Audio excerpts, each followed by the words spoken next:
Хора, здравейте! Продължаваме с ревютата на аромати и днес е може би най-вълнуващия ми ден, в който снимам който и да е аромат, тъй като точно това е парфюм, който съм искала много време, или поне серията, от която съм била най-много развълнувана и с нетърпение да получа поне един от линията.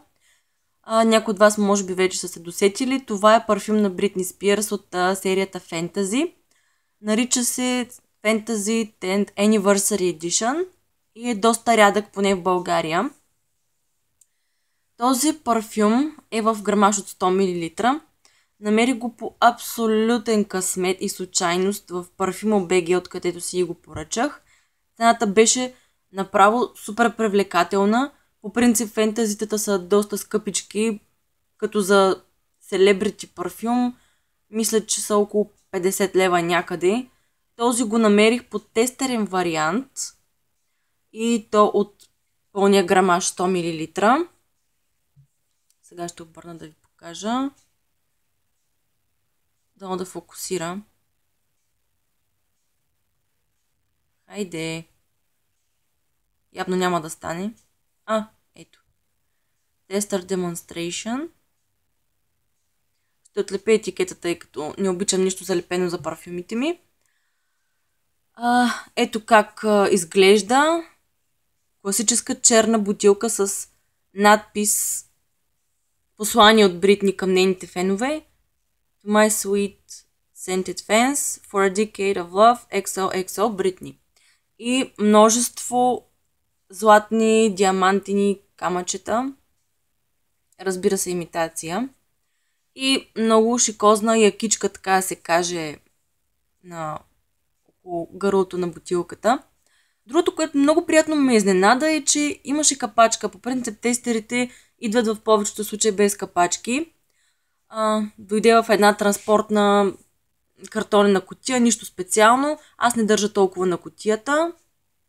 Важното беше за мен парфюма да е в изрядност и по възможност да е с капачка, тъй като по принцип не ме интересуват много дали с капачка или не, но става въпрос за Бритни, а това е немислимо да е не е пълния си блясък. Ето как изглежда. Просто съм много щастлива. Ето. Точно трябва да обърна. Fantasy Eau de Parfum 100 мл. Това е информацията за парфюма.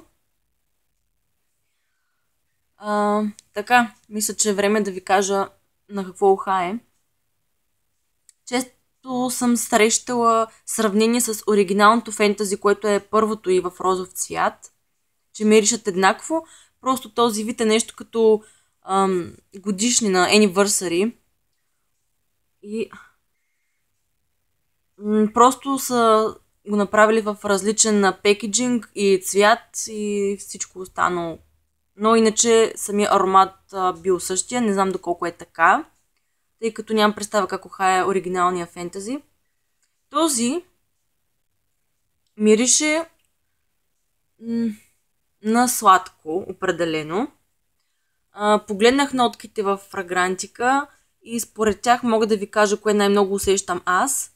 Най-много усещам белия шоколад или нещо като къпкейк. Мисля, че имаше бял шоколад и къпкейк. Поне едното от двете със сигурност усещам. Сладникаво е доста. Имаше и плод личи, който също мисля, че усещам. И цвете, което жасмин ли беше, не знам какво беше, но също усещам. Може би има 2-3 съставки, които наистина са доста по-интензивни. На мен лично много ми харесва. Не е задушливо сладникав. Точно идеалният е както трябва да си бъде.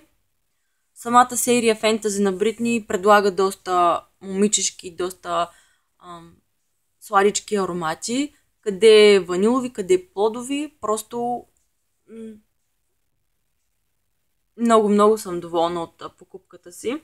И със сигурност нямам търпение да се снабдя с айде да не всички останали, но по-голяма част от другите от линията.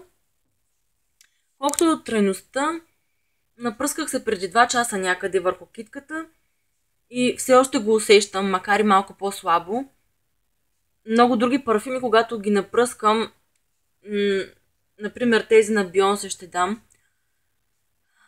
Пръснах се първия път, когато го получих и след около 10 на 15 минути вече трудно се усещаше. Докато този стои поне 1-2 часа и можеш да усетиш все още миризмата, което е страхотно.